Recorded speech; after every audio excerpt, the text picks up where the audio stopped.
Garasyz maglumat akymyny berk çäklendirmekde tanqidlanýan türkmen häkimetleri ýurtdaky onsuz hem gowşak internet üçünçülügini hasty peteltmek ugrundaky tagallalaryny güýçlendirýärler. Bu çärlerin çäginde ýurtda häzirki wagt içinde petiklenmedik ýeketek Messenger imo işlemesini tasbit etdi. Bu ağırlykda hökümetçi türkmen nesirleri online oýunlary oýnamagy mümkinçilik berýän iri platformanyň Türkmenistanda petiklenendigi baradaky maglumaty inkar edip, dünyadaky iň hayal we gymmat internetli ýurtda kibersportyň üstüriländigini öňe sürýärler. Soňky hepdeden bäri Türkmenistanyny olal el ýeterli bolan dörli online serwisler we maglumatlar petiklenýär. VPN'ler asla işlemýär. Şeýle-de bir näçe gündan bäri ýurtda petiklenmedik imo Messengeri işlemegini tasbit etdi. Olar arkaly surat, ses ýazgy asla uradyp bolmaýar. Umuman ol bir gedek açylsa, iki gedek açylmaýar. Diýip ahatlandyrylmasalygyny soran Türkmenistanyň söhbetdeşimiz gurrun berdi. Bellesek Türkmenistanda Facebook, Twitter, Instagram ýaly iri sosial torlar, şeýle-de WhatsApp, Viber ýaly messengerler hem petikli bolmagynda galýar.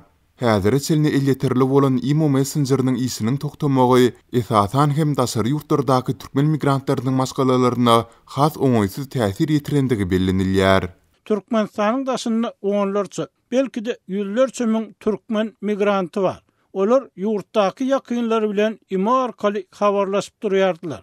Indi bu mümkinçiligiň hem aradan aýrylmagy köpleri alada goýýar.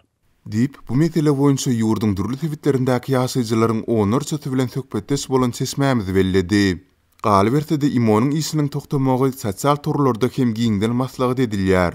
Türkmen internet ulanjylarynyň arasynda paýlaşylýan postlaryň birinde biz internet üçin 200 manat töleýäris.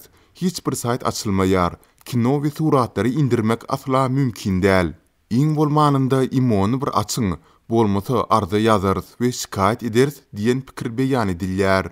Şol bir wagtda habarçymyz görnüşinden imo messengeriniň has irki, täzelenmedik görnüşleriniň soňky çäklendirmeleri hem garamazdan degişlilikde kadaly işleýändigini belledi. Online tilsim mağdararyny imo messengerleriniň soňky görnüşleri hödürlenýär. Messengeri iňdirip gornamagy başarsaň da ol uly bökdönçlükler bilen işleýär. Emma kär ulanjylaryň imonyň has irki, täzelenmedik görnüşlerini bökdönçsiz ulanýanlygyna şaýat boldum. Diýip habarçymyz gurrun berdi. Azatlyň dowamly habar berişi ýaly Türkmenistanda soňky 2 aýdan gowrak wagt bäri internet aragatnaşynyň hili ýygyderli yaramazlaşýar. Garasyz maglumat almak üçin internet pitigini böwüsýän gurallar VPN'ler işlemesini besedýär. Mundan başga-da telefonlary VPN gurnamak arkaly gazanç edýän mobil usullary, telefondan baş çykarýan käbir hünärmenler howpsuzlyk gulluklarının batyşlaryna sezewar edilýär. Olary hatda türme möhleti bilen hem haýbadatylýar. Türkmenistanyň öňkü prezidenti Gurbanuly Berdimuhammedow öz döwründe ýaýwanlandyrylan internet çäklendirmeleri zerarly 2016-njy ýylda Serhetiz reporterler guramasy tarapyndan internetiň ganym düşmanlarynyň sanawyna goşuldy. Öňkü prezidentiň ogly Serdar Berdimuhammedow prezident wezipesine kasam kabul edilende döwlet siýasatynda özgörüş wady bermedi. Munyň ýygyny ýurtdan öňden bäri dowam edýän internet çäklendirmeleri hasta berkidilip dowam etdirilýär. Bu ağırlykda hökümetçi türkmen nesirleri video oýunlary online ýagdaýda oýnamaga mümkinçilik berýän Steam platformasynyň petiklenendigi barada peýda bolan maglumatlary inkar edýärler. 11 awgustda Türkmenistanda VPN-siz açylan Steam platformasynyň işlemesini besedendigi barada maglumat çykdy.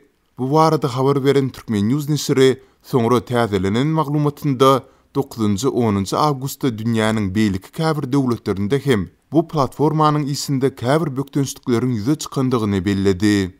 Munyň ýyzy bilen bir näçe hökümetçi ýarym resmi nesirler online platformasynyň Türkmenistanda elýetirlidigini aýdyp, sol bir wagtda dünýäniň iň hayal we iň gymmat internetli ýurdunda kibersportyň üsmegine üns berilýändigini öňe sürdüler.